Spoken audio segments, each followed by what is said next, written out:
For a long time, electric cars were only present in episodes of Tomorrow's World, science fiction films and the toy rooms of the nation's youth, but not anymore.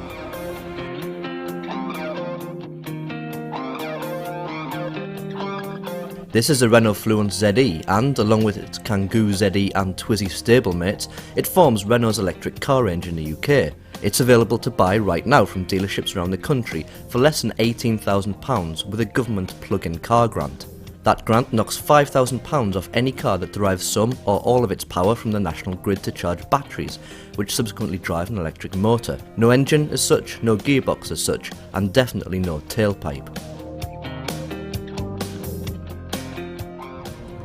If you think about the way that cars like this, hybrids and electric cars, are represented in the press and by car manufacturers, it's quite often next to a wind farm, and there's no coincidence for that. It's because car manufacturers really want to embed the idea that cars like this are green and good for the environment and efficient.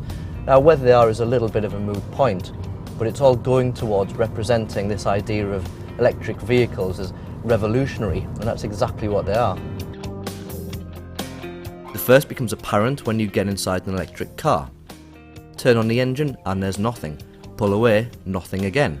No noise, no gear shifts. What you do get in the Fluence is a number of displays that provide data on remaining charge, range and charging.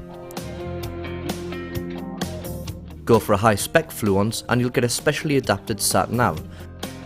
They will give you visual representations of how far you can go on charge and highlight public charging points, including any places you've previously charged up. It will also tell you where petrol stations are, just in case you need to recharge your own batteries on service station filth. But what's remarkable is how Renault has essentially made a normal car out of the Fluence. The styling is similar to the Laguna, the interior largely looks like any other Renault, even the driving experience feels largely the same. Fluence ZE is powered by a 95 bhp electric motor with 226 Newton meters of torque. That's quite a lot of torque from just 4,000 RPM. What that means is it's delivered through a CVT type gearbox, so you get a very smooth progression of power and torque through the rev range.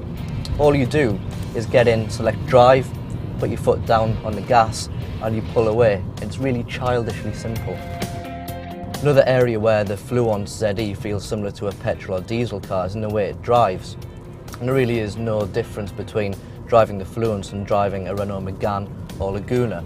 And there's no reason why it should when you think about it. It feels a tiny bit unsettled over particularly poor road surfaces, of which we have a lot in the UK, but by and large it's as comfortable as any Renault is. You can even get away with a little bit of hard driving when you're in it.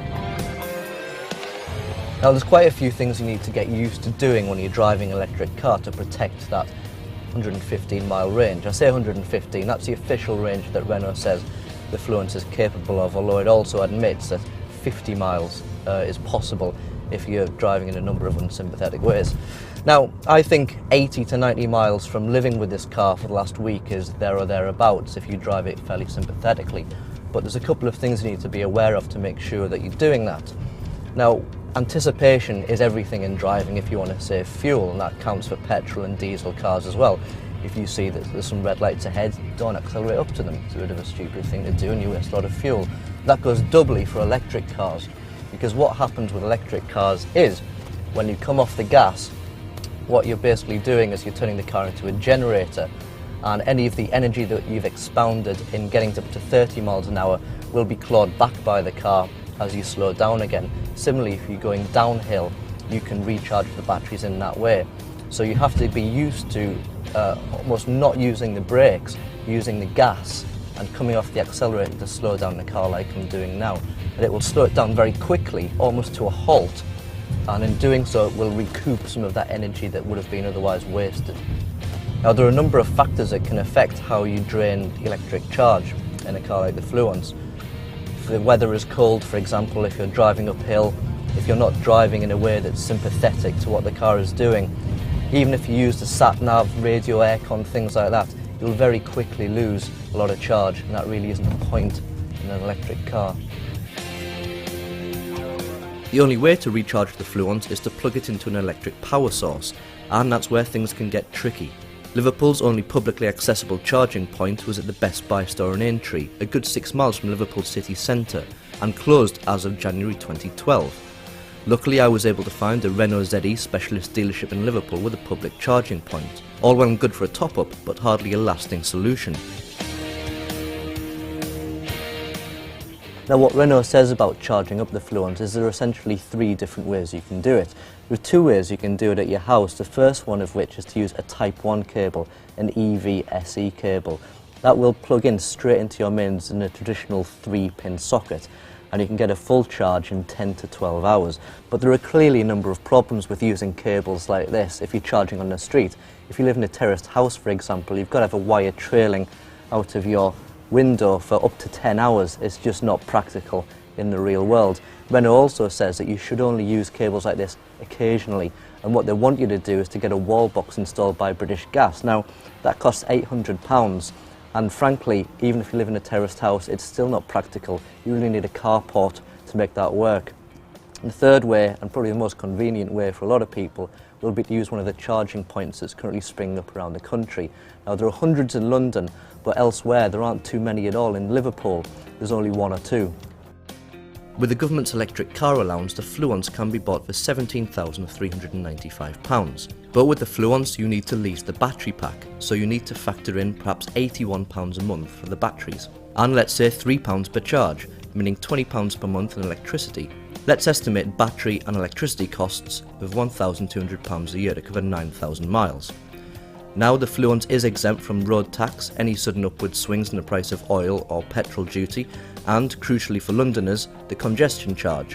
Also, because there are less moving parts in an EV powertrain, maintenance costs should be lower. My rudimentary maths suggests that the official 115-mile range that Renault says is possible would cost £15.42 on a 9,000 mile per year battery lease, with a full charge costing £3 on a cheap nighttime tariff. However, a Renault Megane 1.5 DCI 110 Eco FAP 5-door, priced almost identically to the Fluence at $17,885, returns an official 68.9 mpg. Taking petrol prices at 140p per litre, that means a diesel Megane would burn through £10.63 to complete the same 115-mile round trip, nearly £5 cheaper than the Fluence ZE over the same distance. EV fans will admit that there needs to be an extra factor, the desire to go green for example, involved in the decision to buy a Fluence, a tacit admission that the costs are not likely to stack up for the majority of motorists. Renault has done absolutely everything it can to make the Fluence affordable and remove as many concerns over EVs as it can, but there are still so many problems that face EV buyers. Range, a charging infrastructure and cost are 3 huge hurdles standing in the way of mass EV uptake. And with extended range electric vehicles like the Volt and Ampera on the market, buyers will need to take a long hard look at cars like the Fluence to gauge whether they really make sense. For a narrow band of people, a Fluence will certainly stack up and will probably be a delight to own.